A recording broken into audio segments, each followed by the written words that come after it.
Welcome to Living Our Acre Homestead. To begin with, this video contains mainly pictures I've taken while in Wisconsin. Some are sunsets and others are pictures out on our property that I've taken. Hopefully soon that will be our great homestead that we can grow fruits and vegetables, stuff like that we can use to support our family. Later videos I hope to be mainly just us out working on projects on our homestead, so hopefully that works out well. In this vlog, I hope to document the transformation of our wooded lot into a forest garden sanctuary. This land is something that we've dreamt about for a while, so I'm hoping it will be as beautiful as we want it to be. So I think it's taken a lot of time to sit and think about what we'd like to have, and I've spent some time looking at tree companies and buying living trees, and I really hope in the next couple of years that we're able to support our family more consistently off of this acre and a half. You know, that's the dream. Like my wife and I have sat and thought about sustainability and self-reliance and what would happen if the system goes down, and I think this is one of those steps towards that. And you know, this channel is all about just moving towards that goal of self-reliance and working on those projects that can take us to that place. With our land now, we can make that dream a reality. For a little background about us, I spent 20 years in the military, and a few years ago I retired. We started looking for jobs, and we got into an industry, and I applied for several jobs, and we found one down in the south. So we drove down there and we fell in love. When we moved down there, it was kind of different. It didn't seem like it fit well, so we spent several years down there.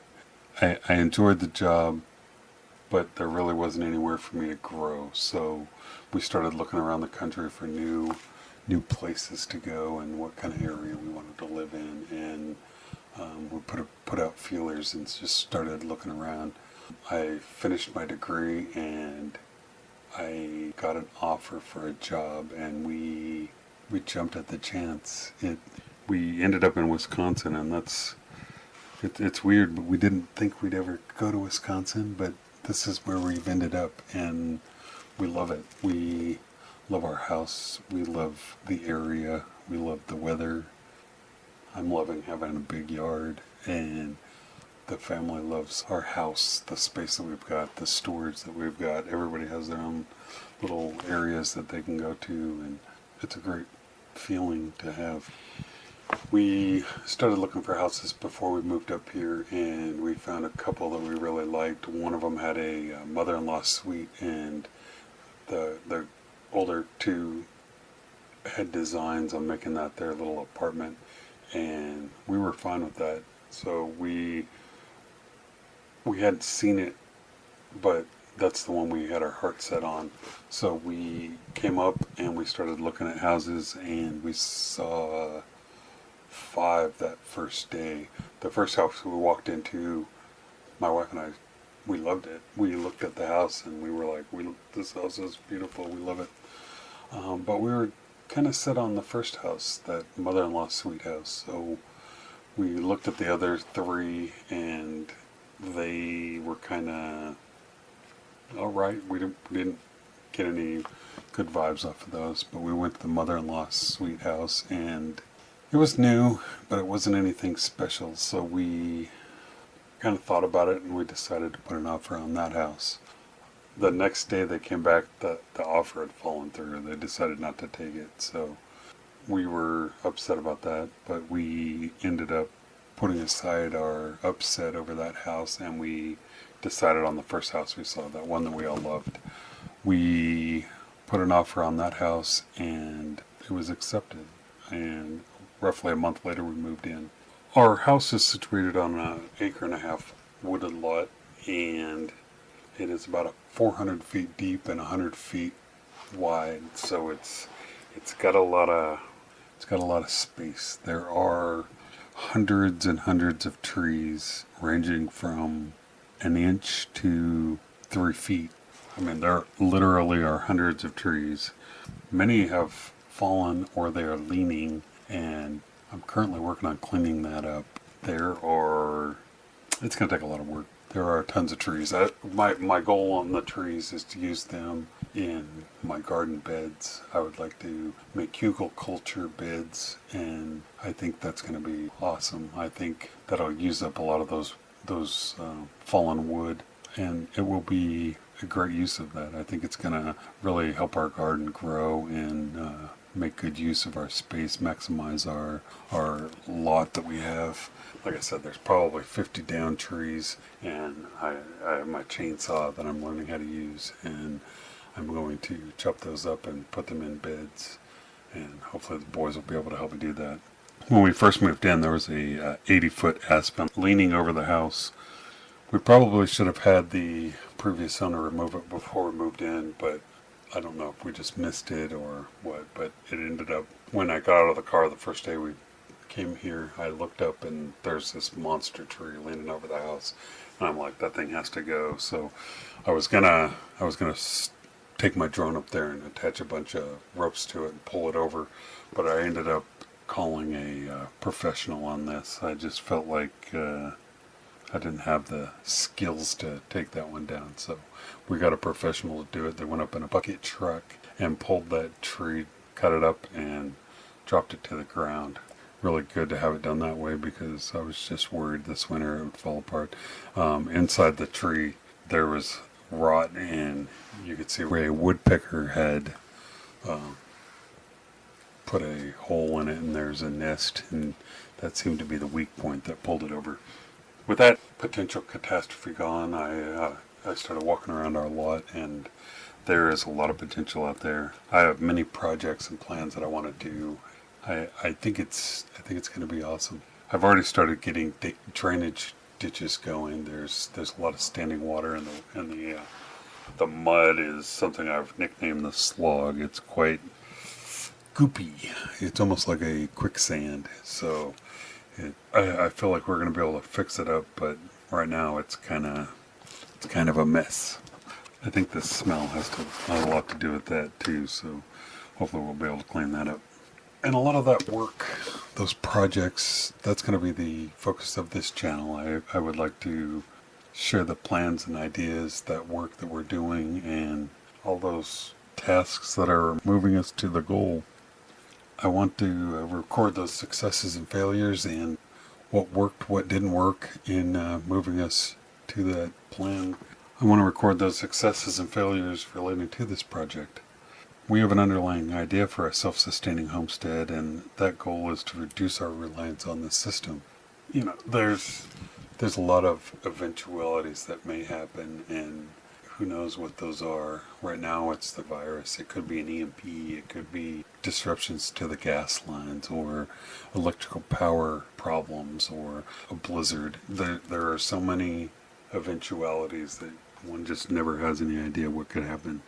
But it's a good plan to have some sort of structure in place to help provide for your family in those eventualities. We're definitely in the infant stage of this, and I have a general idea of what I would like our homestead to look like. I've got some maps. I've taken our lot plan, and I've drawn out kind of what I would like it to look like. And there are many fruit trees. There's a lot of berry plants. I've bought a bunch of heirloom seeds and some already growing trees. They're anywhere between 2 and 5 feet tall, and I'm excited to get them out in the ground, but I've got to remove some of our current trees to do that. And so, those are some of the big projects that I have. But I want our garden to provide healthy food for our family. I want trees to provide fruits, nuts, and lumber. And I would like a walkway that can give us a space to exercise and recharge and be out in nature. I want to improve our water management, and that includes water retention like swales and ponds, and then prevent erosion, because it seems like a lot of the land has been eroding away. You can see under trees where the roots are exposed because the the soil's been washed away. I would like to improve our aquifers quality. I want to grow berries and situate these plants to act as natural fencing. There really are no fences, and it's kind of obstructive to put up fences, so I think having raspberry bushes and blackberry bushes, those will work as a natural kind of barrier to prevent unwanted wildlife and other types of things from venturing onto our homestead. So that's kind of the idea there. I want to build a weather station, and I think having the kids help me build that. I've got a electrical engineering background, and I would like to take a Arduino and hook up water sensors and humidity sensors and temperature sensors and a couple cameras and a way to record all this data. It would be kind of cool to have a way to track where our, kind of have an almanac. You know, this year it's warmer than last year. We got more precipitation this year. It'd be kind of neat to be able to track that sort of thing and kind of monitor the weather on our microclimate. I definitely am going to need an open area for our garden where I can supply between 4 and 12 hours of sun, and we've got some 100-foot trees that I'm going to need to work around. Like the neighbor has some tall trees right on the edge of our land, so I've got to work around that. So I've got to clear some of my trees that I've got access to and make it so that our plants can get some sun that need it. A lot of those trees that I'm going to cut down, I'm very intent on repopulating those trees with fruit trees. I'm going to have apple trees, pear trees, cherry trees, peach trees, and nectarines. I am adamant that I want significant quantities of fruit trees to provide for our family in the next couple of years. I know it's probably going to take 5 years at least to get these things supplying fruit, but the sooner the better. And so that's why I bought mini trees that are 2 to 3 years old, so hopefully they're getting close to being able to provide fruit. And with some of the lumber that I'm going to be cutting these trees down, I want to build mini structures. I've got some bridges that I need to build, about 6 of those for my walkway. I need a greenhouse. I need a root cellar because I plan on having root crops, and it'd be good to store those. I would like a smoker, like a building smoker. I've seen several people have those, and they take the meat that they get during the year and smoke it. And I would like to make several benches and other needed structures that we need around our homestead. These are the kinds of projects that I want to document in the following weeks, months, and years. And you know, we're excited to get started. I am out doing stuff as much as I can. As it starts to warm up, we'll be outside more. But it's still a bit cold to take on major projects. It was 7 degrees this morning, and as I just went out and looked, it was 25 degrees. And we still have 2 feet of snow. So we are doing inside projects to plan and get ready to go outside and work. Welcome, and thank you for watching this first video of Living Our Acre Homestead. The next video I plan is unboxing of our order from Baker Creek Heirloomseeds. Have purchased seeds from them several times. I love the selection and variety of seeds they offer. I can't wait to get these seeds in the ground, so look for that video in the coming days. And again, I appreciate you spending time with us watching Living Our Acre Homestead, and we